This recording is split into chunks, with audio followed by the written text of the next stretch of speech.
I am a 70-year-old man, and I just discovered my 4 children are not mine. She cheated in all 4. This is devastating, but hear my story.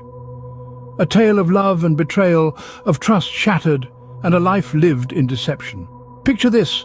A man standing on the precipice of his twilight years suddenly unearths a truth so earth-shattering that it rips apart the very fabric of his existence. That's me, a septuagenarian, grappling with the reality that the children I raised, loved and cherished are not mine. I find myself in a whirlpool of emotions. There's anger, yes, but there's also a profound sense of loss. The countless moments we shared, every bedtime story I narrated, every scraped knee I kissed, every proud parent-teacher meeting I attended, they all feel like borrowed memories now. I was living a lie, and the architect of this grand deception was the woman I vowed to love and cherish till death do us part. She deceived not once, not twice, but 4 times. 4 innocent lives, 4 beautiful souls brought into this world under a veil of deceit. The woman I loved, the woman I trusted with my heart, my life, my everything, betrayed me in the most unimaginable way. This is not a story spun out of a melodramatic soap opera, nor is it a plot of a heart-wrenching movie. This is my life, a life that was carefully curated with love and devotion, now shattered into a million pieces. As I stand here, I feel like a man who has lost his identity. I look at these 4 beautiful faces, my children, or so I believed, and I see strangers. I see the product of broken promises and shattered trust. This revelation has not only left me emotionally bereft, but it has also cast a long, dark shadow over my past. Every memory, every shared moment, every laugh, every tear, they all seem tainted now. This is my reality now, a bitter pill I never imagined I'd have to swallow. The woman I loved, the family I cherished, was nothing but a well-crafted illusion. As I look towards the future, I'm filled with dread and uncertainty. But this is my story, a story of love, betrayal and heartbreak, and I need you to hear it. And looking back, there were signs that I chose to ignore. The first red flag fluttered when we met. She was with another man, but she was drawn to me and I to her. A clandestine relationship bloomed, hidden in the shadows of her existing commitment. The thrill of the forbidden was intoxicating, but it was a warning sign I chose to overlook. She eventually left him for me, and I thought we had a fresh start. Yet the red flags kept appearing. She'd disappear for hours, not answering her phone, returning home with hastily constructed stories that didn't quite add up. I chose to believe her, my love for her blinding me to her deceit. Then there was the pregnancy. She was carrying a child while I was away for half a year. The math simply didn't add up. She terminated the pregnancy, and I found out through a conversation she'd had with her doctor. Another glaring red flag. But I convinced myself again that it was a one-time mistake, that she would change.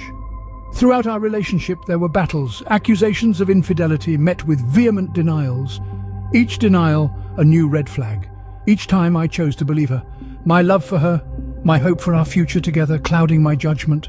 The red flags didn't just flutter in our personal life. They bled into my professional life. We moved from city to city, each move a desperate attempt to escape the ghosts of her infidelity. But the ghosts followed us, and my career, my finances suffered. Despite all this, I loved our children. I loved them with all my heart, oblivious to the painful truth that they were not mine. The red flags were there, but I chose to ignore them. I chose to believe in the woman I loved, in the family I thought we had. I hoped marriage would change her.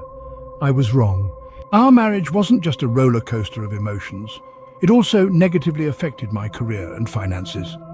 You see, my wife's infidelity wasn't contained within our home. Her actions, her deceit, began to seep into every facet of my life. My career was one of the first casualties of this onslaught. I was a rising star in my field, poised for success. But my wife's wandering heart meant that we were never stable, never settled. She would grow restless, bored, and would insist we move to a new city, a new life. And so, like a puppet on a string, I would follow. With each move, I would have to start over, new job, new colleagues, new challenges. It was exhausting, both physically and emotionally. I was constantly playing catch-up, always a step behind my peers.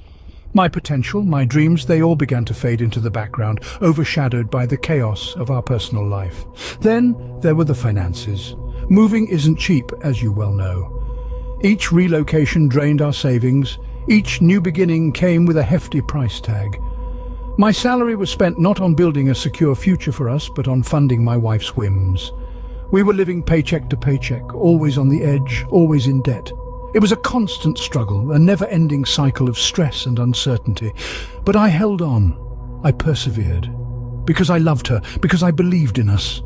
I thought that if I could just weather the storm, if I could just hold on a little longer, things would get better. I thought that love was enough, that it could conquer all. But I was wrong. Love made me sacrifice a lot. But the biggest sacrifice was yet to come. I loved my children, every single one of them, but they were not mine. This realization did not come easy, nor did it come without a cost. The cost of love, the cost of trust, and the cost of a lifetime of memories. You see, I was ill, a condition that required more than just medicine. It needed a part of me that my children could have provided. But the harsh reality was revealed in the sterile white room of the hospital, the doctor's words echoing in my ears. None of them are a match. They are not your biological children.